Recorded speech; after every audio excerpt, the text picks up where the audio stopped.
ate nga David Mukozi yagambye nti ebyo bibye genda kuwayo mu bintu by'ensi yonna okulekera mukati wange mudiro mba mukuwadde tuyina ekituyisa scattering kita tutya sarcastically and flattering is it realistic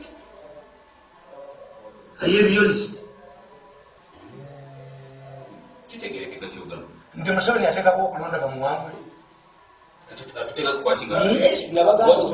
nabagamba nti waliwo ebintu ebikolebwa nga biri licho nti omuntu atalina silipa akuuta ebigere n'alinnya mu ttaka ebigere bino kati ate n'alinnya mu ttaka eddala nga lino lyaligyeko omulambo bagunaaza mpaka tebirambo mu ttaka ize licho nti nina mukazi wange tubadde ffenna emyaka 2 tugenda kutukuza luvumbu nti agenda kuŋŋanira mu kyaki olengagamba nti amagye David Mukozi yagende tugenda kuwa ate tegenti nze amwe realist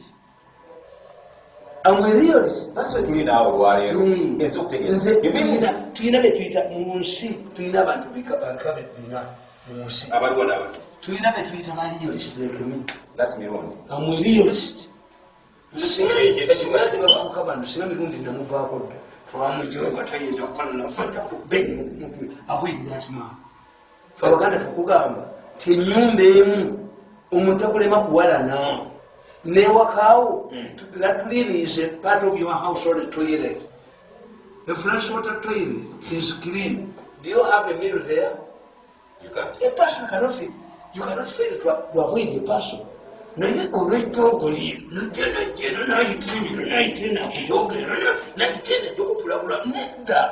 ojja kuleetera ekizibu mufeeko olumba olikuta tujja kuva kuoyo akwentirimu mwesonyiwe kkiriza nti mubeeba gyogwetaliimu ajja kundeetera ekizibu amurealist nendowooza nti Museveni ateekawo okulonda bamuwangule. When you see Museveni picking a nomination papers, he has listed the past and the future. Can Museveni be humiliated? Buli ojeyo empapula bwatu. Yes. Nabagamba nti abaana mumulabe enkima tesoma mathematics naye mmeka eziva ku ttabi lino okukwata eno nezigwa mu bbanga tizonya kumisa ntali amerialist nagamba abavubuka nembaga nemuganga buli mwali mulabyeeyo emmese envubuka esobola okujjenya mu kamwa ka kapenkadde kibeera kizibu era emmese esigala mmese nekatisigala. That's why for me I say nti president ffe tetumwagalamu kimu. Museveni is remaining assigned it, but it's a transition to get from one president to another. Tubakiyitamu ate bajja ekisanyiramu abaana bano ku weekend kubasiba bagenda kutabula akalulu ka palamenti bali bamuleete nga talinnya bajja mufutula embyala wabayina amakuti y'amasente mangi muwayiseemu abaka ba palamenti be banaafuba akalulu kagenda kutabukire bamuleete. Mukulumiro tusubire transition nga bweyogedde mu gavumenti eno era nawalabe amamambabazi akomawo. Yes, amamambabazi namuwandikako ddowa kiki ekimuzi wali Museveni needs ambabazi sikeka nakawandika dde nakawandika tonga tujika magwala gwa 15 kana katabo nakawandika dda ambabazi nava wali Museveni needs ambabazi nakugamba nti ambabazi ani kugambye nti bajja kujja bwaki mbadde nkugamba nti the Western Airlines abalina obugagga n'abasajja abagaggawadde nnyo mutemubuuza bagagga asigede bagagga ine Kampala. They cannot trust the airways to go away. Uganda has reached a level tenda tuka ku cooperative state. A cooperative state kitegeeza tinange mumpe enfugemu nga mu America zino you are going to have 4 years. If you damage the country, you go to impeachment. Kakati kwe tulina term limits. Bwaiyo omuvubuka n'amala kukwatira mu pawa takufuumulenga. Gamba myaka 5. N'abana Uganda mumpe kisali. Myaka 5. Balimba wala Kenya mumpe gumba. Wando mutamanyi mufuti. Akakupanga Mandela. Mufuti mubaje. Yabagamba nole constitution y'Obusiraamu tukikyusa yajja muvubuka nabaga nti emyaka 75 constitution y'obusiraamu ekyo bakikopa mu Christianity to 75 years canon law you could look 70 years if you can inform the Pope and you retire yabaga nti atikyusa bukyatulawo yali alese constitutional commission ekikiri mu ntebe ye tikisoboka binayisa was frank binayisa yagamba nti I hear people who say that I'm warming in the chair for body.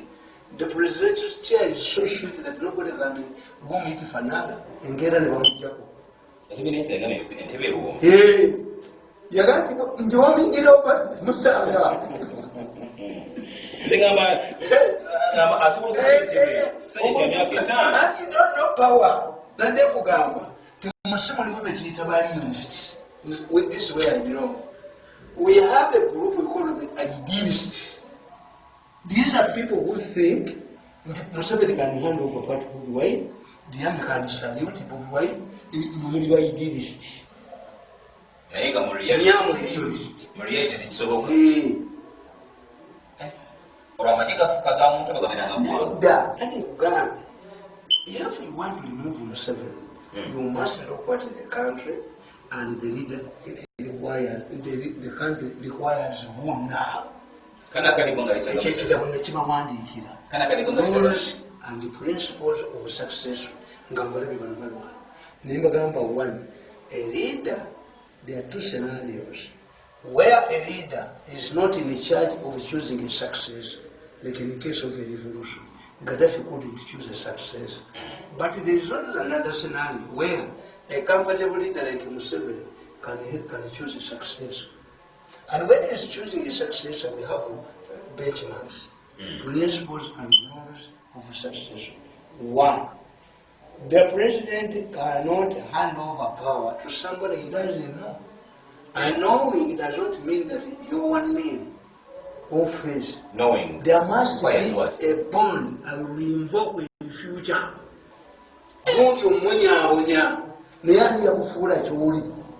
That's why he attributed okujja kuba president kwa Mama Ngina era namusasula era mu yagamba nti mfata nyayo ndi mu bufu bwa Kenyatta nenga mu Uganda Moi Airport Jomo Kenyatta International Airport. Moi did not change any of Kenyatta's monument at one time until 1983. From 78, Moi did not change Kenyatta's cabinet, even his currency, Kenyatta currency, that is the time. Moi University, Kenyatta University. Why? He attributed Lati omukulembeze nga amaze okulaba ekiri mu Angola ng'omusajja bweyeretya amutwala 10 amaze okulaga hadi ekiri e Zambia nga mwana wasa ayodde kiruba amugisitayo n'andaweya. You think Moi yawonera watono?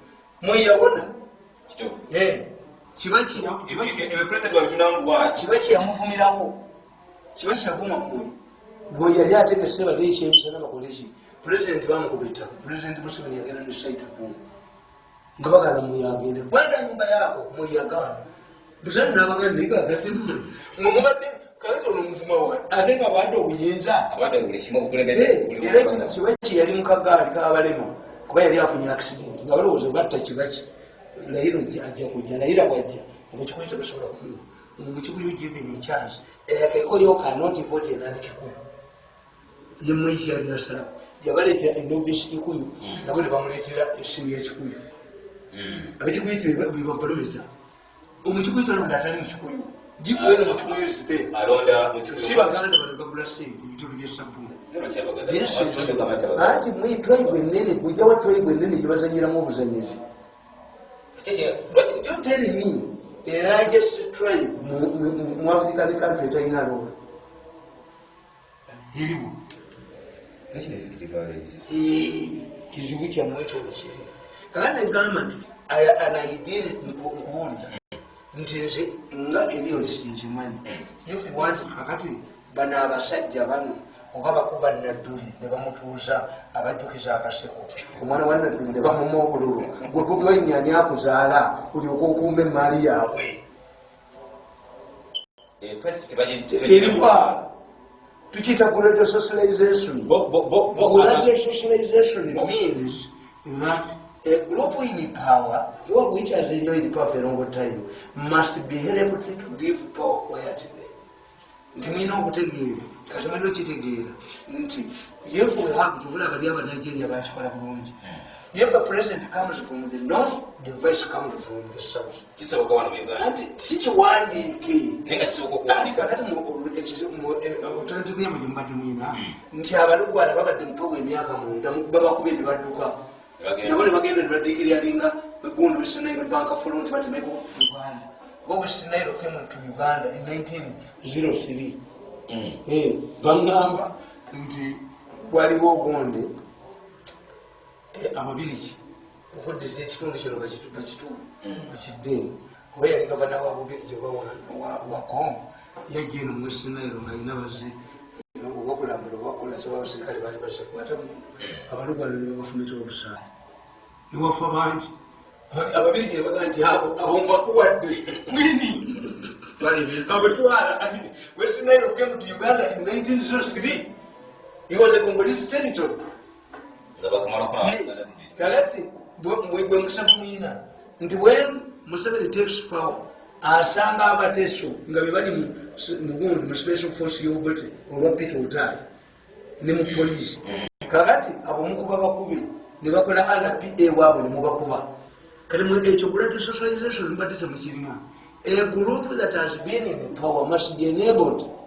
Nti Montessori bwe yajja ne Musafati sinafuuka gundi advisor of president ne gundi na bano bamuze 700 refugees who had fled to southern Sudan came back because of the trust of these people. Yawadde abantu ba.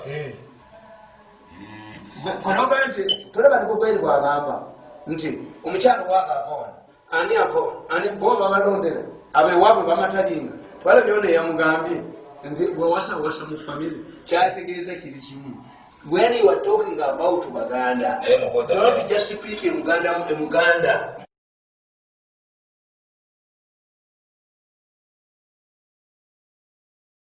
That this Muganda appeal can this Muganda protect Muganda interests? Ni olutalo oluli ku Twitter Nkugambi kubamugabyabulina bamuwaya nayenza mweriyolist. I'm with you. So bakumbabaza mukubirungi. Nkugamba batugamba nti mbabazi wa mugaso ki ekyokubiri nkugamba tulinayo tuyita ba mountain dwellers. A mountain dweller lives near the mountain but cannot see the apex of the mountain. Beba babira ne Museveni mukulembeza linga lusozi tebamutegeera nti emman ali emmeelu tasobola kulaba kasedo waggulu but is near. Ali wamutajazi talaba muzikiti gw'ekiwuli is near. Ali kabusu talaba apex ya Lubaga Kasedo is near. So if we want to see Lubaga clearly go to Kiwuli ojja kulaba n'amatala abantu bayita Lowland dwellers. They are not near the leader. Bamulaba. I can understand Museveni. But I can have pain because is a city Lowland.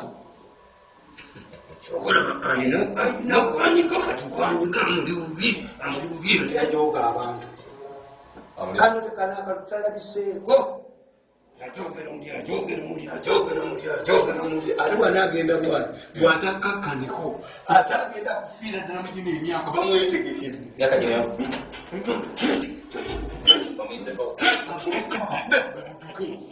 muntu ezaabu kagani nkugamba ku mbabazi oyo wabiri kukominita kwena mukagana zamani okulembeze nti gundi nakuwandikira agatamu nenkuga nti I deliberately highlight the attempts to presidency by Dr. Besigye and Mbabazi for many reasons. Why is it that all of the two from Western Uganda, a region, they share with the President Museveni? Why do all of these people come? Mbabazi, Besigye, Mukasa Muntu Mugunda. Why do they come from the same region with Museveni? However, What separates Mama and Babas from others who have stood against President Museveni are the following. Babas Tamafana. If you want to okuli Mugisha Muntu, okuli Besigye. Babas Bagana Fana Mugisha. Mugisha Muntu does not have any personal vendetta against Museveni. Mugisha Muntu looks at Museveni. First of all, Mugisha Muntu is not taking a affluent family. Tata way. Nkonde muntu yira yamusajja wa APC wa Mukabuka. Obata had agreed nga muntu yira afudde nti bawe gundi oyo passage, free passage yazikadde munsi. So the parental gundi eyo abayipesa babuliminga abaana baabwe. Ate ndowooza yasoma political science n'aduumirako amagye highly disciplined man.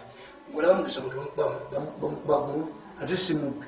Nze nalaba Mugisha Muntu muyite eyiteki yali mbega tajja mweru munyirivu bwati yawonya kuzi nyingi nnyo wano kawunta kuzi agati olunaku olumu ne bamugamba nti gwe wamu waliwo omuvubuka ku kyalo ngaali ogumudde ekizimbe ng'akake katono. Mugisha Muntu n'abagamba nti uyu musuma bagenda mukwata era ne bamukwata ne balowooza nti ani kakale Mugisha Muntu n'aleeta ekiteeso n'egundi n'onapito nti ministers should not come from parliament. Nimbo jirika. Trophy. Why should one join politics? Buli museminari ayagala afuuke papa. Bulimu. Even the soil of life should be general. Bulimu. That is the ultimate goal of. So it's about parliament for ministers. It's okay. Peter Mugisha Muntu. Nangati na ye. Watujereza nnyo n'atuvuma. Naye I wish I had the money. Nali kututte mu West-Nile. N'olaba former mini generals abookyeriye abatunda ebinyeero. Yes. If that's the life you want me to live, nategeera is honest. Tanoonya power. Era baamuwa obwa minisita n'Abuganda. I think it is a tradition in the army. Once the former army commander ng'ovudde mu mirembe, Museveni rewards you with a ministry job. Why?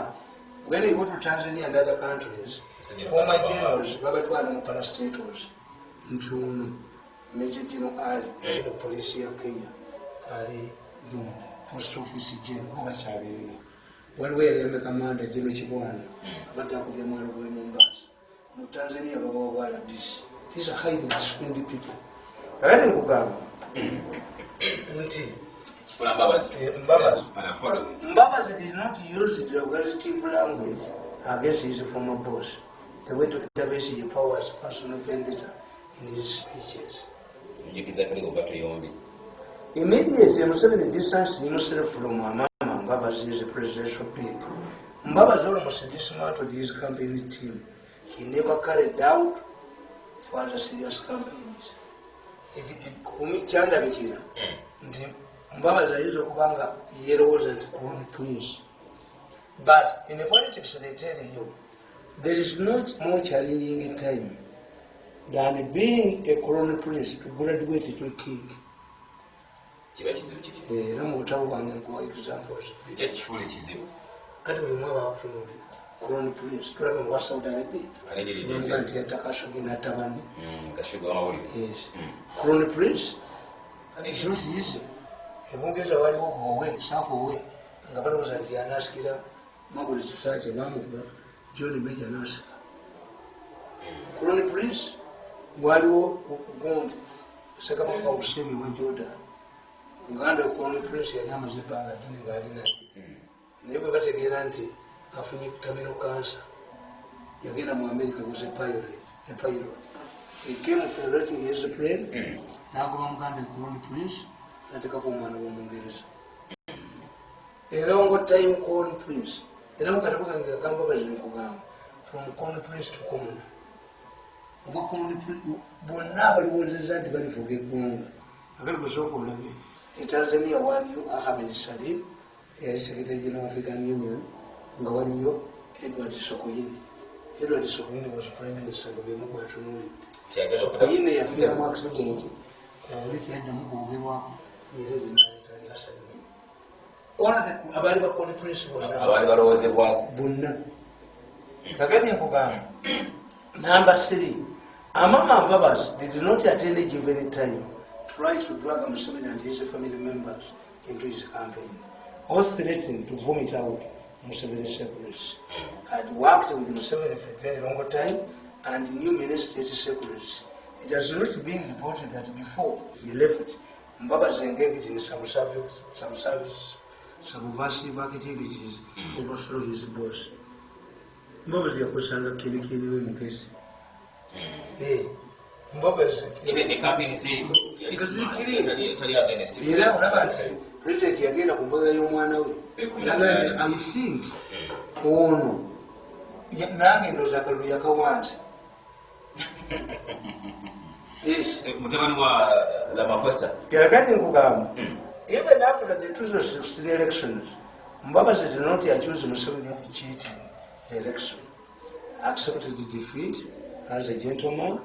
He however went to court to challenge the results to cover the loopholes in the election laws, where court ruled in his favor and they elected the government to implement them before the next elections. He covered his embarrassing results. Actually, the officers say yes.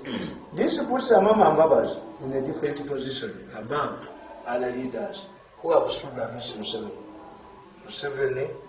Mbabas proved that he was not selfish, wanted political reforms for future elections. Who knows whether he will stand again or not? The reforms will help to level the electoral ground in the future. This is what the reforms. Yes. But never hold any further elections without implementing.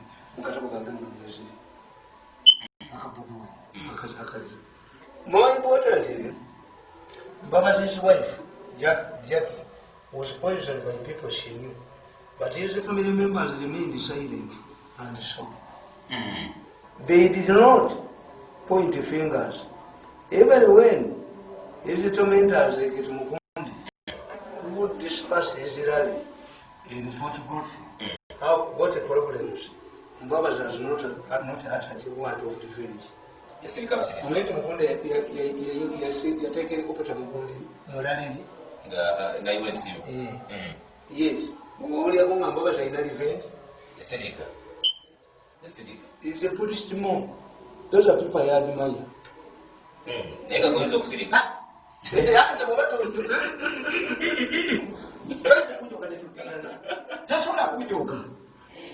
It's a saga of humiliation in Musi. There's no right way you humiliate me. Katonda me atonda hold with Nazari, Wali Kaba, Lima, Kulika, Indamas. Who are you to humiliate me if God did not humiliate me?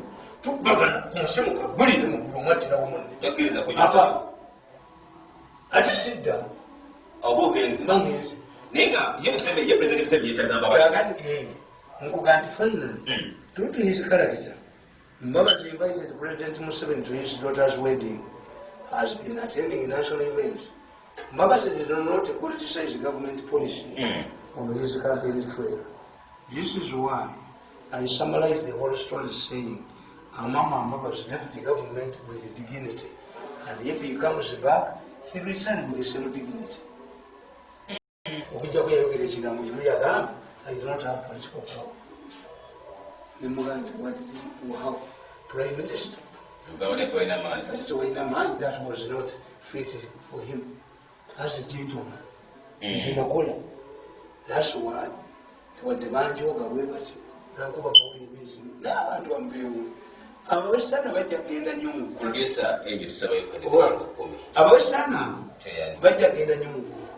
how do you believe nti omuntu gwokuye n'oyonoona tulina abaana tulina abakazi tuli basajja bakulu benkera kanfudde mulambo kankuba mubukedde emyezi 6 ate nali nkwasa omuntu naye kutaka mushenga. What type of people are these? Are you idealists or realists? Nti okuli n'okuba n'abaana bange ne bava mu kyono tasobola kusinga namufuti netawanda oli musajja mukatuli kulubirwa lwaki omupiira kugwera mu neeti yange tuvudde mu center naye nga tukuteyamuleme waffe gwa miliyoni 5 nolinjo muntu ogalubindwa lingidde kilomita 8 akwitimi nga tumaliriza tusubire president Museveni okuddiramu nkugangula why Museveni needs a mama mbabazi ekibazo kipozeza in my earlier submission I have presented the details about Mama's bid for presidency and how he conducted himself towards his former boss. The purpose of this submission is not to decide whether he is right or not. It should be Mbabazi to tell us why he took the decision to take on his boss. I'm sure one day Mbabazi will take a time to write a book. However, Mbabazi, Kayihura, and others have been exonerated by subsequent events. The fact is that all we are victims of akagrupu k'abantu kekapanga abantu kekabogera kino kayimbula bana kantu katamira abaana bajjo limutide wasubiru mbezo n'embazi waliwo kantu ya pusi kali nakalaba mulifu tinga akajja bweka kajja n'enjiba yayo ngakalenje nkali kajjayo mukubweke ningo ulamusudde n'omutubu wangu Yes,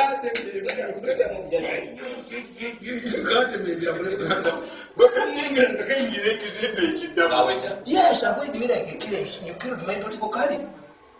Singa timwali mmwe who kept with me omusajja atuuka n'okuwandiika serwadda era programu gyenkolawo by Wednesday morning tamala emirundi mulamu nga escapinga bamugambye agijjeko bamwine futi yekukumbi bamwine yekukumbi mukumi nikatumaliriza if you people did not offer me platform tebalizijjeko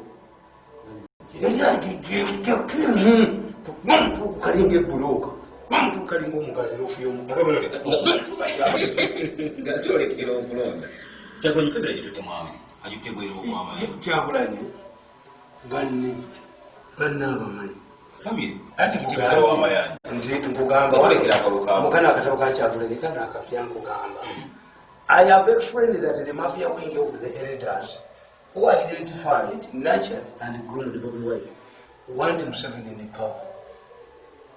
Tebaleetanga ko Bobi Wine nti awangule Museveni. Museveni asigale. Bamuleeta ateekebwa ekibiina bateekebwa ababaka ba palamenti ekyamaanyi bafaayo Museveni baatafuuka baatayita mu caucus. Nenkuba this is because they have banabakadde. This is because they have heavily invested in Uganda. Unlike members of the youth wing who are full of arrogance and think they can use money to impose themselves or succeed themselves, have salary, the elders have salary analyzed the domestic and international trends. They lost a situation of spending the rest of their lives in exile or in jail. Therefore, they came up with the two measures. One, to get a political weakling or politician to take a charge of the opposition and they prepare for an orderly and peaceful Museveni succession that gives them an opportunity to stay and die in Uganda. This is why they abandoned the Dr. Kizza message and identified the Bobby. It seems they had worked and used the Bobby while in an underground business. They did not just land on him. Kyagulanyi's life was rehabilitated. He was recruited by the police to help them fight drug use in youth communities. At that time, Kyagulanyi had composed a song titled Tugambire ku Jennifer, referring to the executive director of Kampala. Ate bwe Kyagulanyi yimba n'oluyimba olulungi obulungi butwawula lusinga lumukubakati lusinga engule. It is now Kyagulanyi composed a song to advise others. Time has come now to advise himself using the song. Sikati lusinga okuba tugenda obulungi butwawula by Kyagulanyi. Yalina mesi Bobi yakulu oluyimba neddembe olutwawula. You be playing it everywhere now. But then to 16. Kyagulanyi was paid to attend in Musisi's annual namulabira nti gundi. Kale nkugamba nti gundi. The argument was that Museveni as an individual to get crowds without the involvement of musicians. Bano basajja be bamuleeta. baleeta abayimbi abaali bazze ku mikolo ne babaleetako nga bagamba nti Museveni tasobola kufuna bantu nga abayimbi tebazze naye nga baguluminga Kyagulanyi tekimanyi ekyo nti batandike abayimbi rolo yaabwe yali yakuyimbira bantu bwe baali baleeta Kyagulanyi ne bakyenjenga ne bagamba Museveni nti abayimbi be baleeta abantu twebasupozi Kyagulanyi naye nga intelligence bagiina bwe bati if I did not start mission to help the president to get authentic information bali mugulesho Prominent Gatumaliza. Yes. That is in Kugam. In other words, they are demystifying the politics to entertainment. It is common for mafias to exploit all of those who deliver services to the president for a commission. This is one of the reasons why Bob Wine survived. Now we have a commission. I put them Kuyimba, Bogati, Kuyimba Senai, we call Nigga won't expose. Kubafe, Abasada. Kututegeraga nti mwala wange njagala afumbire mutabani tuyinza okugateeka ku komiti y'embaga beerabe abalala ba mutumajje kati babeere ku kakiiko tusiikyalo nabano baleetanga Bugweni ku mikolo ayimbe naye tamanyi nti Bugweni bamuleeta mu exposing future purposes kakati Bobi Wine ayinza okuba nga ali advised to family yajichuti, but it works against himself. Why do you take your family? If you want to family yote liyo. Chimuganda kutola bana. Nze sinduka wanda. Watu mkazi mwingine matule. Ati bakabeti sana mikondi. Yani bandaba. I survived the poison 5 times. Bochi boga kuzabalwana nangu. Mulabuko mbalabeka bana. Namu mugambambo Yesu anwanira entalo zange bagenze nina Yesu Yesu yanwanira entalo zange mbalabeko avubuka asanga omusajja atuddemu amulabe mu mmotoka ye nga atudde emabega nga yayingiridde tamanyiibo nti mufuumule mutu obulenzo program omukulembeze w'ekyalifa mu kutamala ebirondwe bwetutegeeze liba mu Sunday sabazibira 3 mpaka 5 ate banaffe aba KDB Tonto Kyalenga nate tugamba nti siba bulungi olunaku lwaleero nate waliwadde message yamafukenge kulonda tugenda no zimbabulira I've told you Ugandans only go on riot on 3 factors. 1, state-inspired violence. Kabaka ikachimange bitokengerera kabaka abayi peace ne batabantu with impunity Museveni kasaya kwata mukyala zizimba nga bankajja nga basikale bakubye omuppi ne bamutta namuteeka mu kkomera naye Museveni yasiba zizimba. He sent a message whoever commits an offense is arraigned before the relevant institution. Olabya abeero siba Museveni aba protecting omanyi nti amakomera gajjudde beero sina defense.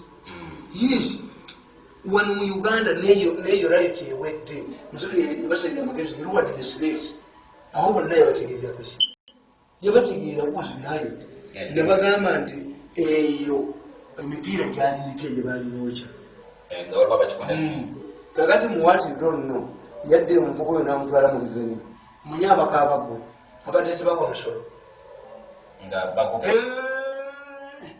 omanyi Museveni kyakola abadde tebagwa musolo ate nga bawanugano bakusegere waliwo omusajja yasasudde biliyoni na biliyoni butabalika ku musolo akanebyoganga munyo nga bakayisimbuka akanebyoganga munyo kakajjako pulogulamu tojja kubonaabonanga yabbeere ku mulumbe ekyakugizangako ku pulogulamu zange tojja kiraba kyagedere kubuulira olutalo lugenda kuva mu byalo. These people want MPs at all costs. Naye babanaaba tebajjemu mu byalo abantu bazina amazina zenkugamba wiponi ya Museveni yeeki nga mulongo omu kuba wa musajja mulala n'omulongo wokubiri naabo mu musajja omulala. To when Besigye laments that has been cheated, leaked out, his FDC MPs celebrate. Gwamuleka abantu bazina amazina gaabwe tumuwadde aba tumuwadde alugani nga bebeeroga bokka bayina ebizibu byabwe oba baagala mutamivu bamuleeobaagala ki anti bazina amazina ne baddeyo n'ebizibu byabwe naye olwo basanyukamu ye gundi tukamukuli bwani tumukubyaka kasitamu n'abaleka abantu ne beerondera abantu mu byalo naye tebayo obubbi kukusamba kula kukolaki unosirasi mu byalo bamuleeta nkole nga bamuleeta adduka kuba yina ekibinja kye teri buzibu tu emphasize in fact abo abalamuzi tebogera ne balina public relations officer baali badde bataddewo nogamba tulina special courts abalamuzi abali mu training to handle these election cases expediously weteeka lina buligamba bulikoma gundi bakalwa yalebera mu parliament nga ajulira ne babijjawo nina wokoma kaka tuyingiddemu ebizibu bingi tuyingiddemu covid tulinamu nti the judiciary will be buying egundi ezo zoom systems kooti yali baddendera abantu ne bamanya nti it's not the end of everything. If you lose through irregularity, you can appeal to court. Electoral Commission nze mbagamba TV zonna radio zonna kulo lunaku zibeerewo nga bitulamu byonna bivaawa Electoral Commission. I know etteeka likkiriza abeesimbyewo media cancer bamwe abamyaka nze nkikola n'empapula zikaliwo kuola tezikola bano tebakola